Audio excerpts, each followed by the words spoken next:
ॐ अज्ञानतिमिरान्धस्य ज्ञानाञ्जनशलाकया चक्षुरुन्मिलितं येन तस्मै श्रीगुरुवे नमः।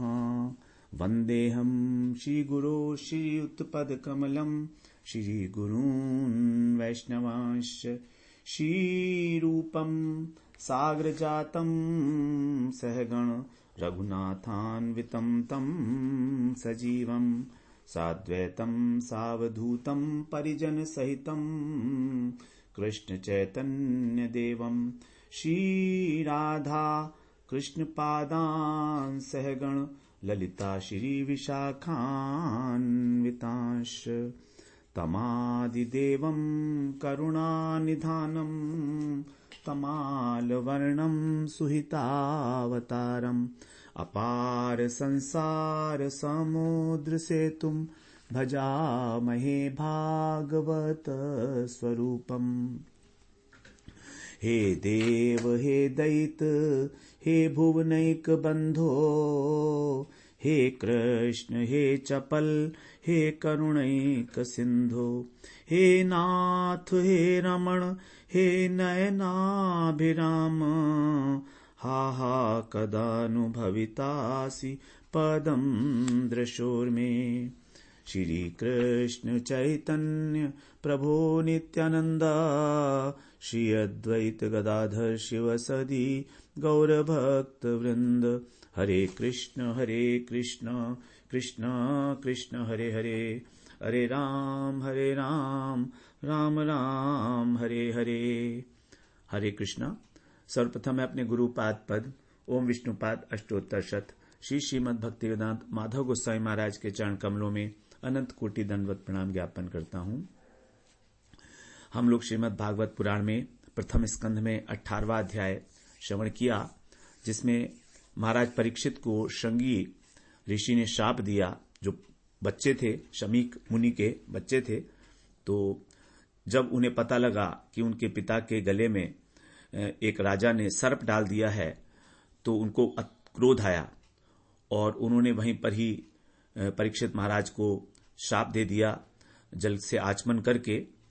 तो इसमें जब उनको राजा परीक्षित का जब सत्कार नहीं किया गया था मुनि के द्वारा, तो उन्होंने एक सांप को उठाकर अपने बाण की नोक से उनके गले में डाल दिया था। तो इस विषय में बताते हैं कि परीक्षित महाराज को फिर क्रोध आया, क्योंकि उन्होंने उनको कुछ सत्कार नहीं किया और भूखे प्यासे थे परीक्षित महाराज, तो उनके लिए कुछ पानी की व्यवस्था नहीं की मुनि ने। तो कुछ लोग कह देते हैं कि परीक्षित महाराज को क्रोध क्यों आया। इस विषय में कहते हैं कि क्योंकि परीक्षित महाराज ने इससे पहले ही कहा था कि कलयुग को स्वर्ण में स्थान मांगा था कलयुग ने।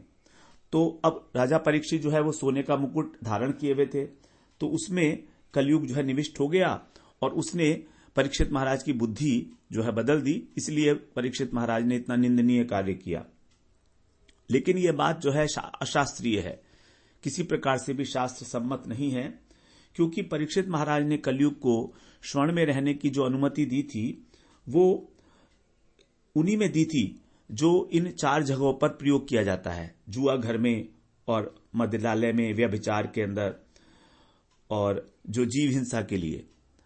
तो लेकिन जो धन धार्मिक अनुष्ठान में होता है, भागवत की सेवा में, भगवान की सेवा में, परोपकार में काम आता है, उसके अंदर स्थान नहीं दिया था उन्होंने स्वर्ण में रहने के लिए। और राजा परीक्षित जो हैं वो कृष्ण के कृपा पात्र हैं, कृष्ण परम भागवत हैं, उसके लिए हम सुनी आए हैं, राजऋषि हैं। तो उनके लिए इस प्रकार की कल्पना करना कि सोने के अंदर कलयुग आ गया था इसलिए उनकी मति भ्रष्ट हो गई, जबकि यहां पर यह कहा गया है कि जब तक परीक्षित महाराज थे वहां पर तब तक कलयुग का प्रभाव नहीं हुआ था। यह भी भागवत में आया है कि जब तक परीक्षित महाराज उपस्थित थे, राज कर रहे थे, तब तक कलयुग ने आ तो गया था, लेकिन उसका प्रभाव नहीं हुआ था किसी भी व्यक्ति के ऊपर। तो फिर परीक्षित महाराज के ऊपर कैसे हो सकता है, ये सोचने की बात है। तो इस प्रकार की जो अनर्गल कल्पना है, ये इस प्रकार की कलयुग ने उनकी मति को भ्रष्ट कर दिया, ये केवल वही लोग कह सकते हैं जो भगवान के स्वरूप, भगवान के तत्व को नहीं जानने वाले हैं। भगवान की लीला ही इसको एक बार समझना पड़ेगा हमें, क्योंकि भगवान ही परीक्षित महाराज के माध्यम से और श्रीमद् भागवत को प्रकट कराना चाह रहे थे, और उनकी संसार से आसक्ति भी दूर हो गई जैसे ही उनको शाप मिला। तो इस प्रकार से परीक्षित महाराज को उसने तेजस्वी पुत्र जो था उसने शाप दे दिया। जब मुनि को यह बात पता लगी, पिता को, तो उनको बहुत पश्चाताप हुआ। उन्होंने बिल्कुल उसका अनुमोदन नहीं किया।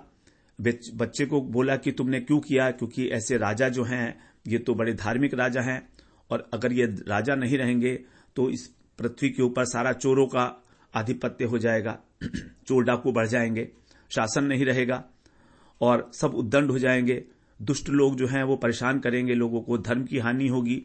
तो तुमने इस प्रकार से क्रोधवश शाप देकर उसको अच्छा नहीं किया है। फिर भगवान से प्रार्थना की शमीक मुनि ने कि आप हमें क्षमा करो इस बालक के अपराध को, ये अपरिपक्व है बुद्धि का, इसको इतना वो नहीं है।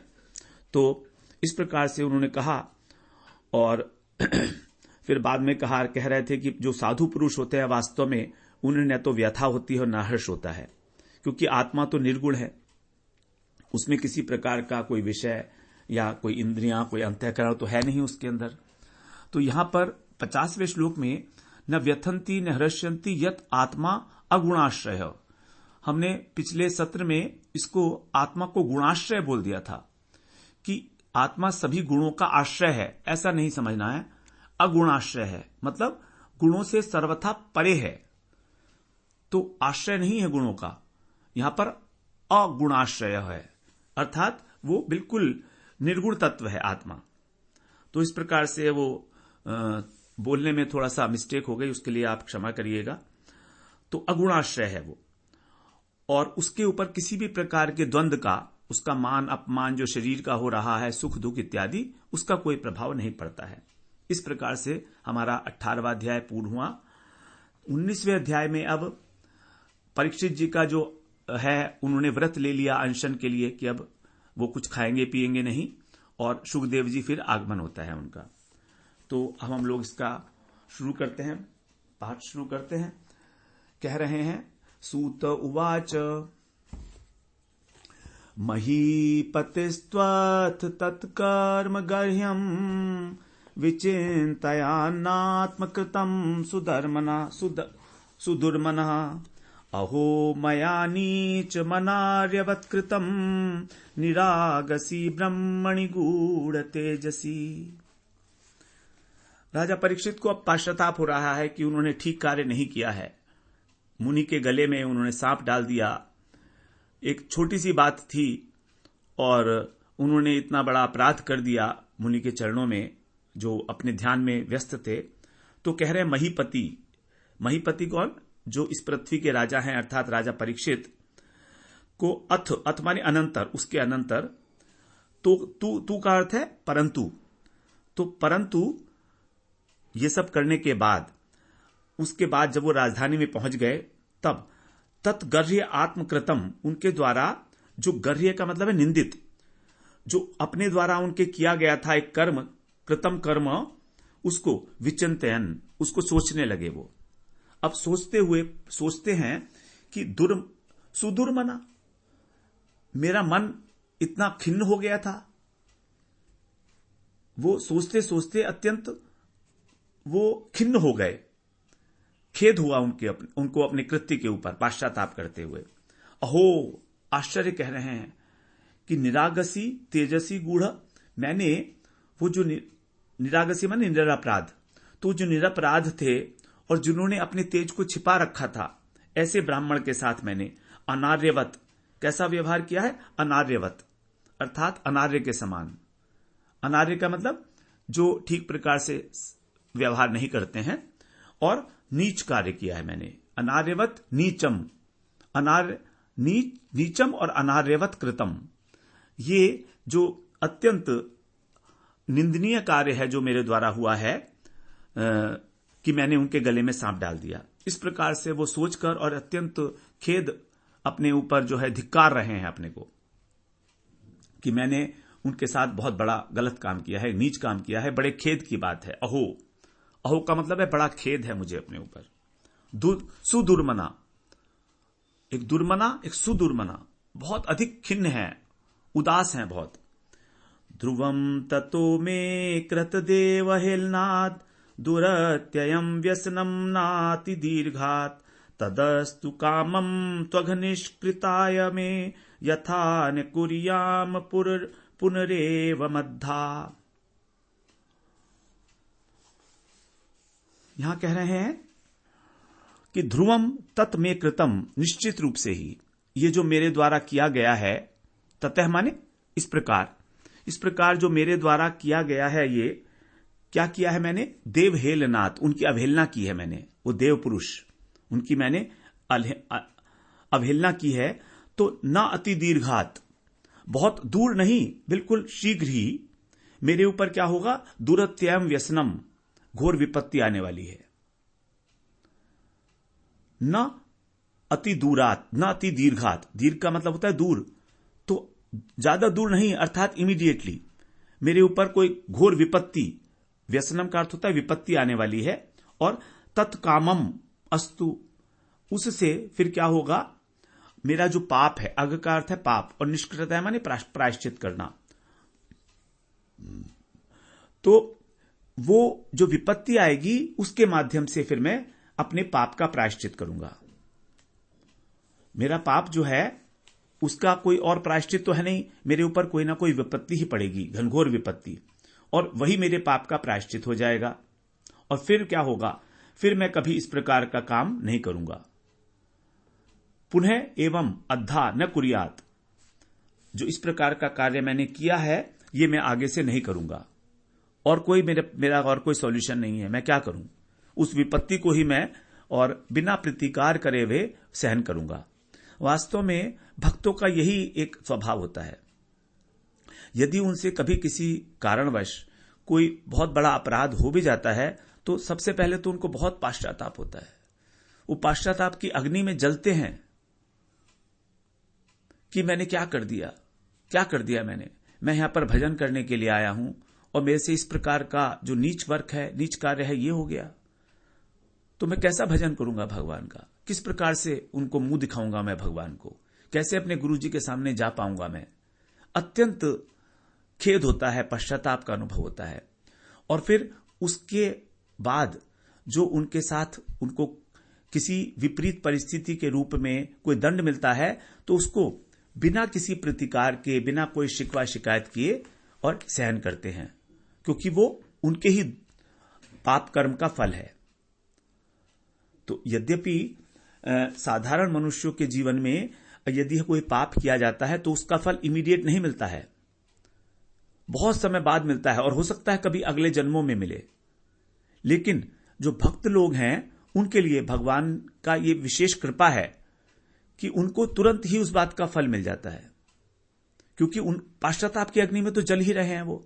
सामान्य लोग तो कोई गलत काम करके पश्चाताप ही नहीं होता है, वो कहते हैं नहीं मैंने जो किया वो ठीक है, अहंकार के कारण। अगर किसी को क्रोध भी किया, किसी को थप्पड़ में मार दिया, तो भी वो लोग कहते हैं नहीं मैंने बिल्कुल ठीक किया, वो गलत था।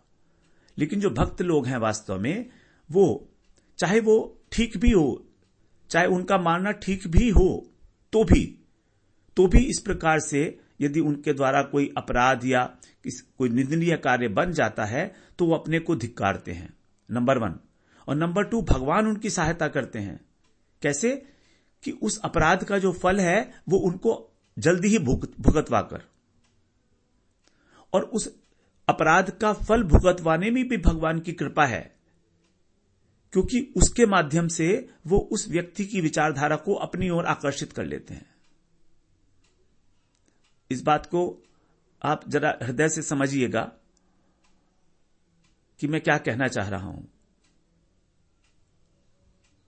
यदि भक्त के द्वारा कोई अपराध हो गया, निकृष्ट वर्क हो गया, तो उसका नंबर 1 पश्चाताप करेगा, नंबर 2 उसको खेद होगा, तो उसके कारण भगवान जो है उसकी मदद करेंगे, सहायता करेंगे। कैसे?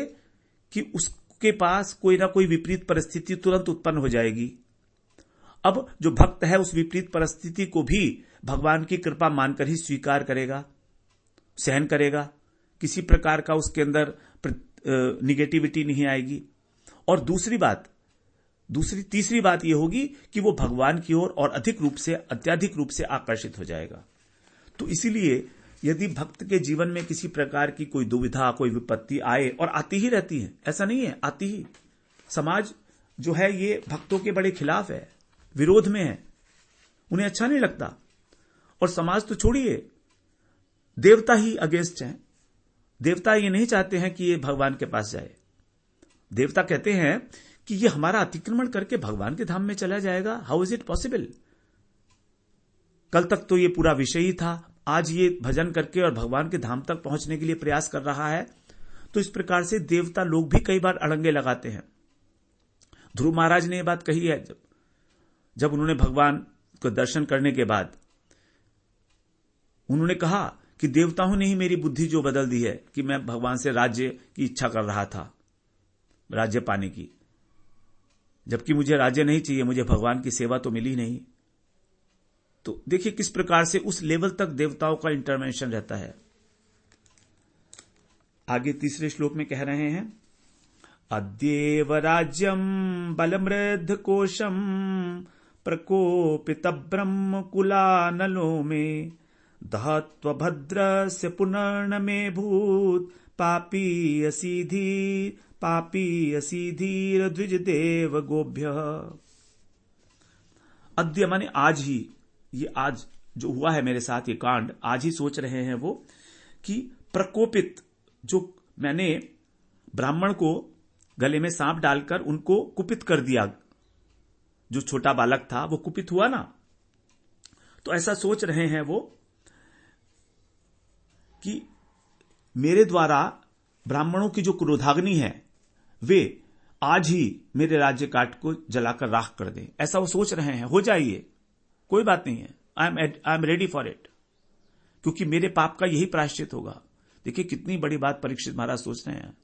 परीक्षित महाराज का साम्राज्य है समुद्र पर्यंत, इस पृथ्वी के ऊपर सार्वभौम राजा है। हम लोग तो हमारी जरा सी कोई चीज भी खो जाती है, इधर से उधर हो जाती है, तो हम व्यग्र हो जाते हैं। ये नहीं सोचते कि ये हमारे किसी पाप का भी फल हो सकता है ना। और परीक्षित महाराज तो पहले से एंटिसिपेट कर रहे हैं ये बात कि उस ब्राह्मण मुझको क्रोध करे मेरे ऊपर, उनकी अग्नि से मेरा सब कुछ तबाह हो जाए। परीक्षित महाराज की जो सोच है उसको थोड़ा सा सूक्ष्मता से विचार करेंगे हम लोग, क्योंकि परीक्षित महाराज की जो विचार से हमें अपने विचारों को स्ट्रीम का लाइन करने का और उनको शुद्ध करने का अवसर प्राप्त होता है कि हमें किस प्रकार से सोचना चाहिए। Not what to think but how to think. तो परीक्षित महाराज हमें सिखा रहे हैं हाउ टू थिंक। इस विपरीत परिस्थितियों में किस प्रकार हम सोचना चाहिए हमको। तो कह रहे हैं अद्येव राज्यम बलम रिद्ध कोशम, रिद्धि माने समृद्धि, मेरा समृद्ध राज्य जो है भरा पूरा, ये सब प्रकोपित ब्रह्म कुलानलो में, जो ब्राह्मण की जो क्रोधाग्नि है उससे दहत्व डर जाए, वो जल जाए, आज ही खाक हो जाए। मैं उसके लिए कोई वो नहीं करूंगा, दुख नहीं करूंगा ब्राह्मण देवता के पाप से, क्योंकि फिर क्या होगा, उसका रीजन क्या है कि पुनर्न में अभूत, दोबारा से अभूत माने नहीं होगी मेरी बुद्धि, पापी असी, ये पाप बुद्धि मेरी, धी द्विज देव गोभ्य, द्विज के प्रति, देवताओं के प्रति और गौ गाय के प्रति मेरी ऐसी दुष्ट बुद्धि नहीं होगी। इन तीन वस्तुओं के प्रति, गायों के प्रति, ब्राह्मण के प्रति और देवताओं के प्रति मेरी इस प्रकार की पापमयी बुद्धि नहीं होगी। यदि मेरा सारा राजकाज, समृद्धि, कोष सब नष्ट हो जाए तो वास्तव में हमारी जो पापमयी बुद्धि है इन तीन वस्तुओं के प्रति, ब्राह्मण, गाय और देवता, ये अत्यंत निंदनीय है, अत्यंत निंदनीय है। We have to be very very careful in our life. ब्राह्मण, भगवान ने कहा है ब्राह्मण मेरे मुख हैं। थोड़ा सा विचार करके देखिए, ब्राह्मण मेरे मुख हैं। ब्राह्मण का किसी भी प्रकार का अपमान, किसी भी प्रकार का हमें नहीं करना है। वो ब्राह्मण कुल में जन्म हुआ है भाई उसका। सोचिए ना, हमारा नहीं हुआ, हम तो नीचे के कुलों में हैं, हम ब्राह्मण नहीं हैं।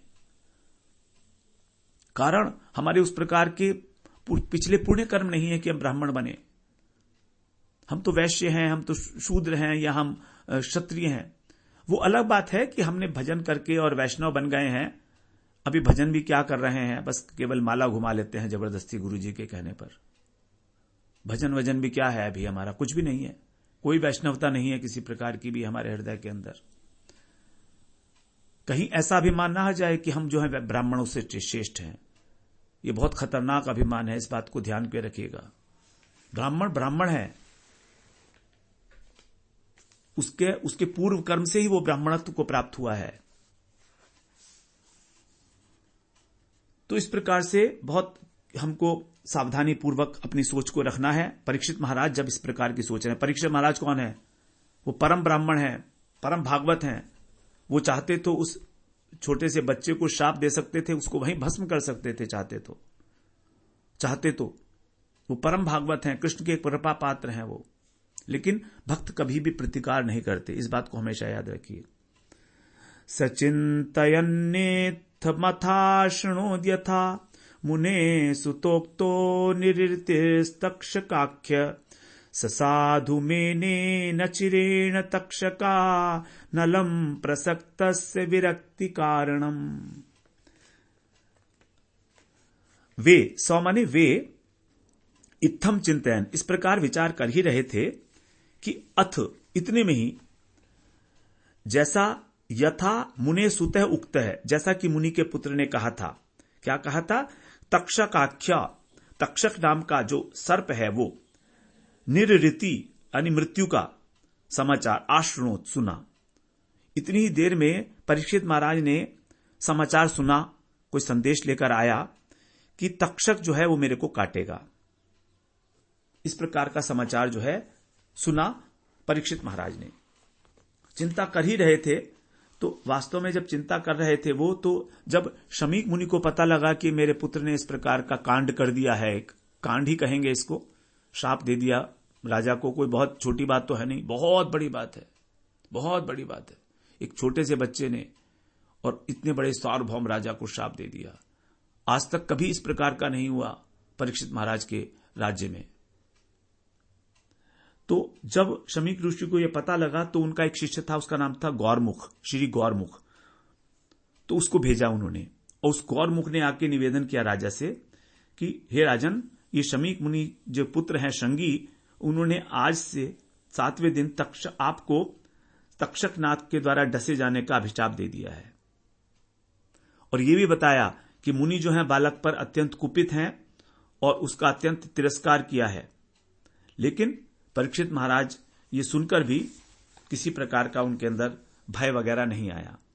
परीक्षित महाराज ने भयभीत नहीं हुए। परीक्षित महाराज, उनको तक्षक की जो विष अग्नि थी उसका स्वागत किया उन्होंने कि ठीक है, क्योंकि वो तो पहले ही समझ चुके थे कि मुझे इस प्रकार का दंड मिलना ही चाहिए।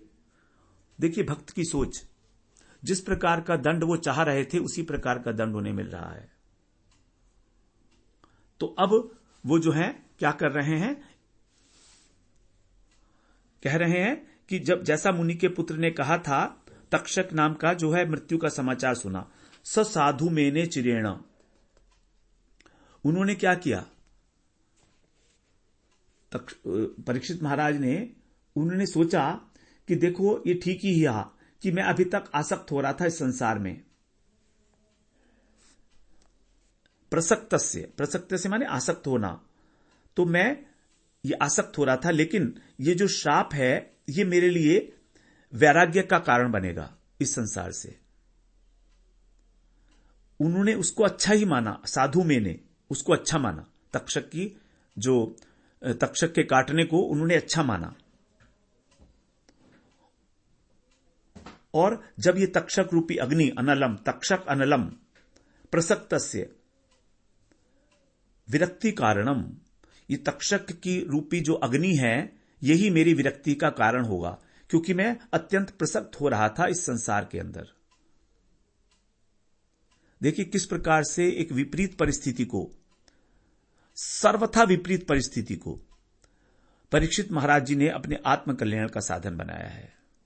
और बिल्कुल यही बात गीता में है, बिल्कुल यही बात। वहां पर अर्जुन को मोह हुआ तो युद्ध जैसी घनघोर परिस्थिति है और उसमें भगवान से वो ये पूछ रहे हैं कि आप मेरे आत्म कल्याण का मार्ग बताइए। ये नहीं पूछ रहे हैं कि हमारी जीत कैसे होगी, बिल्कुल नहीं पूछ रहे हैं। उनको जब मोह ने घेर लिया, कौटुंबिक मोह ने घेर लिया, तो भी वो उस मोह से मुक्ति पाने के लिए और उस मोह को ही एक माध्यम बना के अपने आत्म कल्याण का भगवान से ये बात पूछ रहे हैं। तो भगवान ने उनको पूरी भगवत गीता का उपदेश दिया है। और यहां पर हम अभी पहले श्रवण भी कराए हैं कि अभिमन्यु को, वो अर्जुन जी को जब ये पता लगा था कि कृष्ण स्वधाम चले गए हैं, तो जब वो व्याकुल चित्त से युधिष्ठिर महाराज के पास आए और सारी बातें बताई हैं, तो बाद में कहा था कि उनको सारी भगवत गीता स्मरण हुई और फिर उन्होंने अपनी वृत्तियों को जो है भगवान के अंदर लीन कर दिया सभी। तो किस प्रकार से वो इस संसार से उपराम हो गए, वो गीता का ज्ञान जो उन्होंने वहां सुना था महाभारत में, महाभारत के युद्ध में, वो उनको दोबारा से स्मरण हो आया। तो एक बार यदि हम भगवत गीता का श्रवण करें अच्छी प्रकार से, उस ज्ञान को धारण कर लें, तो ये नहीं कि वो ज्ञान हमारे साथ हमेशा रहेगा व्यवहार में भी, ऐसा नहीं। लेकिन क्योंकि हमने बहुत अच्छी तरह सुना है, जैसे अर्जुन ने सुना था एकाग्रता से, उसी प्रकार यदि हम एकाग्रता से श्रवण करते हैं इनका, तो अंतिम समय में ये सारी चीजें हमारे काम में आएंगी। बिल्कुल सब स्मरण हो जाएगा वो हमको, क्योंकि जिस वस्तु में हमारी अत्यधिक आसक्ति है, वही वस्तु अंतकाल में हमारे स्मरण में आती है। तो हमें यदि भगवान के भगवत ज्ञान में, तत्व ज्ञान में, भगवान की लीलाओं में, गीता में, भागवत में रुचि है, सर्वाधिक रुचि नहीं सर्वाधिक रुचि है, आसक्ति, रुचि भी नहीं आसक्ति है, तो वही हमको अंतिम समय में स्मरण में आएगी, वही आती है, ये निश्चित है, बिल्कुल पक्का ये बात, छोटी मोटी बात नहीं आएंगी। जहां पर हमारे प्राण अटके हुए हैं संसार के अंदर, वहीं पर वही बात हमको कौंधती है मरते हुए। यदि हमारे प्राण बच्चों में है तो बच्चे याद आएंगे, बीवी में है तो बीवी याद आएगी, माता पिता में है तो माता पिता याद आएंगे, और माता पिता याद आएंगे तो फिर दोबारा से उनकी संतान बनेंगे या वो हमारी संतान बनेंगे, जो भी होगा, फिर दोबारा से उनके साथ संबंध बनता चला जाएगा। अथवा जहां पर वो पैदा हुए होंगे वहीं हम भी वहीं पर जाके पैदा हो जाएंगे, फिर दोबारा उनसे हमारा संबंध बनेगा, प्रेम का संबंध जो भी है। तो इस प्रकार से यहां पर परीक्षित महाराज ने इस बात को भी उन्होंने और बहुत सुंदर रूप से अपने जीवन के आत्म कल्याण का साधन बना लिया, उसको अच्छा माना। अब 5वें श्लोक में कह रहे हैं, अथो विहाये ममुम च लोकम विमर्शितौ हेयतया पुरस्तात् कृष्णांघ्रि सेवामधिमन्यमान उपाविशत प्रायममर्त्य नद्याम। पुरस्तात् माने पहले ही, जो मैं छोड़ चुका था, मैंने विचार किया था इस संसार को मैं छोड़ दूं, ये विचार उठ चुका था परीक्षित महाराज के हृदय में। देखिए भगवान किस प्रकार की योजना कर रहे हैं, विचार पहले उठ गया और उसके एग्जीक्यूशन के लिए जो घटनाक्रम है वो बाद में घटित हो रहा है। तो पहले ही हे मानकर ये जितने भी विषय सुख हैं, विचार करने जाने के कारण विमर्शितः, इसी समय जो पहले से उन्होंने सोचा हुआ था, उनका विचार था, तो उसी तरह से लोक और परलोक के भोगों को वो पहले से तुच्छ मानते थे, त्याज्य समझते थे, त्याज्य मतलब हेय समझते थे उनको। तो अब जो है उनका उन्होंने स्वरूपतः त्याग कर दिया, मतलब बिल्कुल ही छोड़ दिया। इमम माने इस लोक का, अमुम माने उस लोक का, इमम और अमुम, तो इस लोक का और उस लोक का मतलब स्वर्ग आदि का।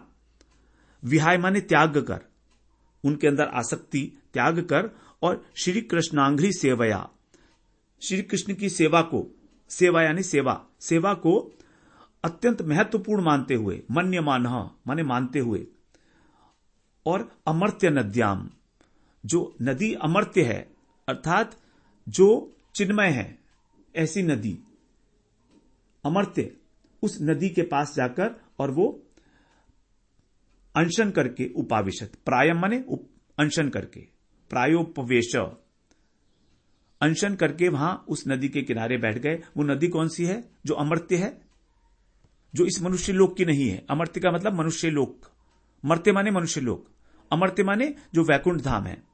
तो जो वैकुंठ धाम की नदी है उसके किनारे पर बैठ गए। वह बैठे कहां पर हैं? धरती पे बैठे हैं, पृथ्वी में। तो वो कौन सी नदी है? गंगा जी।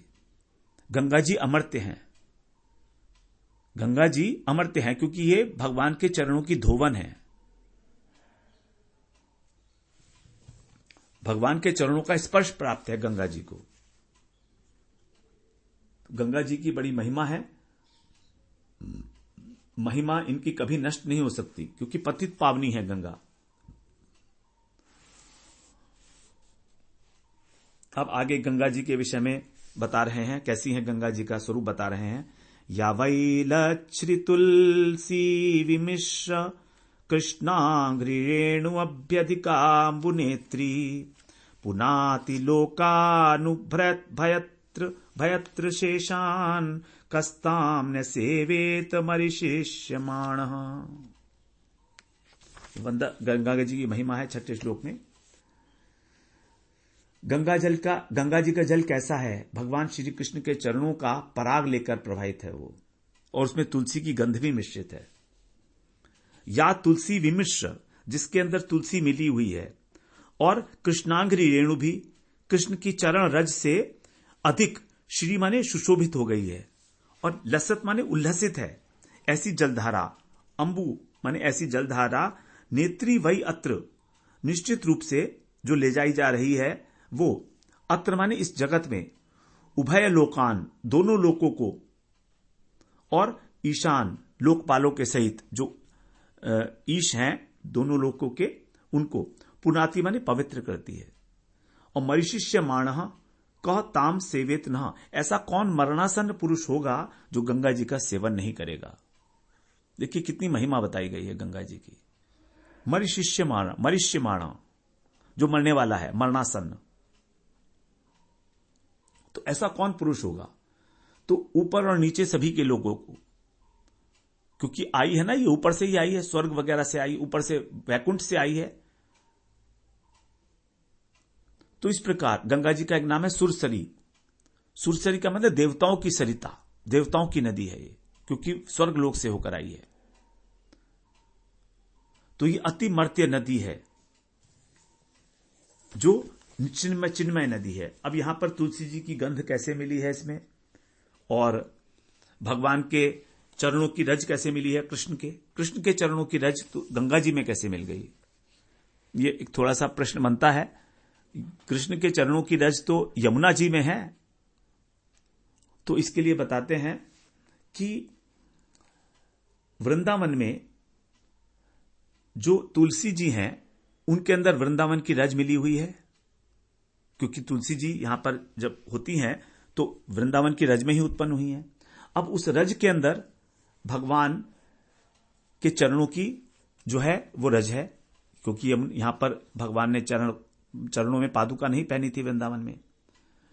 तो इस प्रकार से ये जो तुलसी जी हैं, ये इनके अंदर वृंदावन की रज जो है उसका अंश है। अब ये तुलसी यमुना जी में मिल जाती है, क्योंकि यमुना यहां पर प्रवाहित होती है। तो तुलसी की जो गंध है वो यमुना जी के जल से मिल जाती है। दोनों का संपर्क है, तुलसी के पौधे हैं यमुना जी के किनारे पर, तो वहां पर जो रज है वो भी है और यमुना जी का जल है। तो तुलसी की गंध जो सौरभ है, वो पराग जो है वो यमुना जी के जल में प्रवाहित होता है। अब लोकपालों के साथ ये तीनों लोगों को पवित्र कर रही है, वो तो ठीक है। अब कृष्ण जो हैं वृंदावन के यमुना जल में विहार करते थे, जल केली करते थे। वहां पर केसर, कुमकुम, तुलसी, मकरंद उनके चरणों पर रहता था कृष्ण के, तो उन चरणों से वो जल केली भी करते थे यमुना जी में। तो इस प्रकार यमुना जी के जल में तुलसी जी की गंध भी मिली हुई है और कृष्ण के चरणों की रज भी मिली हुई है, और यही यमुना जी आगे जाकर गंगा जी में मिलती हैं। तो गंगा जी उनको अपने सिर पर धारण करती हैं, यमुना जी को, प्रयाग में। और फिर वहां पर सरस्वती से मिलती हैं, तो उनको कहा जाता है पुण्य सलीला, पवित्र करने वाली, महापवित्र करने वाली। इस प्रकार से गंगा जी की महिमाएं बताई है कि उसमें कृष्ण के चरणों की रज भी है, कृष्ण के चरणों की उसमें रज भी मिली हुई है और तुलसी की गंध भी मिली हुई है। तो इसलिए गंगा जी की महिमा है, बता रहे हैं। अब छठे श्लोक में कह रहे हैं, इति व्यवच्छिद्य से पांडवेय प्रायोपवेशम प्रतिविष्णुपद्याम दध्यौ मुकुंदाघ्रिमनन्य भावो मुनिव्रतो मुक्त समस्त संग। इस प्रकार वो जो पांडव वंशी थे, पांडवेय, परीक्षित, इति माने इस प्रकार, प्रायोपवेश मतलब उपवास करके, आमरण उपवास ले करके, और व्यविच्छिद्य ऐसा निश्चय करके, और समस्त संग मुक्त, समस्त आसक्तियों से संसार की मुक्त होकर, मुनिव्रतः मुनियों के समान उन्होंने व्रत लिया, और विष्णु पद्याम, जो विष्णु के चरणों से निकली हैं ऐसी गंगा जी के किनारे, और मुकुंद अंघ्रि अनन्य भाव दध्यऊ, मुकुंद भगवान कृष्ण के जो चरण कमल हैं उनको अनन्य भाव से अपने हृदय में धारण किया। अनन्य भाव से भगवान के चरण कमलों का वो चिंतन करने लगे, उनका मनन करने लगे, भगवान के चरण कमलों का। आगे कह रहे हैं 8वें श्लोक में, प्राये तत्रोपजग्मुर्भुवनं पुनाना महानुभावा मुनयः सशिष्या प्रायेण तीर्थाभिगमापदेशे स्वयं हि तीर्थानि पुनन्ति सन्तः। वहां पर, तत्र माने वहां पर, कहां? गंगा जी के किनारे। ऐसा कहा जाता है मुजफ्फरनगर के पास जो शुक्रताल है, वहां पर कथा सुनाई गई थी परीक्षित जी महाराज को, वहीं गए थे वो, हस्तिनापुर के पास पड़ती है वो जगह। तो वहां पर तत्र भुवनम पुराणाम महानुभावा, जो त्रिभुवन को पावन करने वाले महानुभाव हैं ऐसे, और मुनय सशिष्या तीर्थ अभिगम, मुनिगण अपने शिष्यों के साथ तीर्थ यात्रा के बहाने, अपदेश माने बहाने, उपजग्मु माने आए, तो वहां पर अपने शिष्यों के साथ आए, उनको भी प्रेरणा हुई होगी। प्रायण ही संत स्वयं तीर्थानि पुनन्ति, क्योंकि ये एक सत्य है कि प्राय है अधिकांश जो संत लोग हैं वो तीर्थों को पवित्र करते हैं स्वयं जाकर। तीर्थी कुर्वन्ति तीर्थानि, युधिष्ठिर महाराज ने ये कहा था विदुर जी से कि आप स्वयं तीर्थ रूप हैं, आपको तीर्थ यात्रा की जरूरत नहीं है, लेकिन आपके जैसे जो भागवत हैं, जो अपने हृदय के अंदर गदाभृत भगवान को धारण करते हैं, वो तीर्थों को भी तीर्थत्व प्रदान करते हैं, उनको भी पवित्र करते हैं। तो इसीलिए कह रहे हैं कि जो मुनि लोग हैं, महानुभाव हैं, वे आया ही करते हैं। अब यहां पर बहुत सारे नाम हैं, उनको एक बार पढ़ लेते हैं। अत्रिर्वशिष्ठश्चैव्यनः शरद्वा नरिष्ठ नेमिर भृगुरंघ्रिराश्च पाराशरोगाधिसुतोऽथ राम उत्तथ्य इंद्र प्रमदेद्मवाहो मेधातिथिर्देवलवार्षिणेशो शेणो भारद्वाजो गौतमः पिप्ललाद मैत्रैव और्वः कवशः कुकुम्भयोनि द्वैपायनो भगवान नारदश्च। 9वां और 10वां श्लोक है, इसमें सबके नाम बताए गए हैं। वहां पर अत्रि, व्यशिष्ठ, च्यवन, शरद्वान, अरिष्टनेमी, भृगु, अंगिरा, पाराशर, विश्वामित्र, परशुराम, उतथ्य, इंद्रप्रमद, इद्मवहा, मेधातिथि, देवल, आष्टिशेण, भारद्वाज, गौतम, पिप्लाद, मैत्रेय, और्व, कवश, अगस्त्य, भगवान व्यास, नारद, ये सब वहां पर आए हैं। और इसके अतिरिक्त भी बहुत सारे लोग वहां पर आए हैं। इस प्रकार ये 10वें श्लोक तक हम लोगों ने पाठ किया। 11वें श्लोक को भी पढ़ते हैं। अन्ये च देव ऋषि ब्रह्म ऋषिर्वर्या राज ऋषिवर्या अरुणादयश्च नाना ऋषि प्रवरान समेता नभ्य च राजा शिरसा ववंदे। और इसके अतिरिक्त और भी बहुत सारे लोग आए वहां पर, कई देव ऋषि, महर्षि, अरुण आदि, राज ऋषि और अनेक गोत्रों के अनेक मुख्य मुख्य ऋषि जब आए तो राजा ने सबका सत्कार किया है और उनका अभिवादन किया, चरणों पर अपना सर रखकर, शीर्षा वंदे, अपने चरणों पे झुककर, अपने सर को रखकर उनके चरणों पर राजा ने उनका अभिवादन किया है। 11वें श्लोक तक हम लोग आज पाठ किए हैं। कल हम 12वें श्लोक से आरंभ करेंगे। वांछा कल्पतरुभ्यश्च कृपा सिंधुभ्य एव च पतितानां पावनेभ्यो वैष्णवेभ्यो नमो नमः।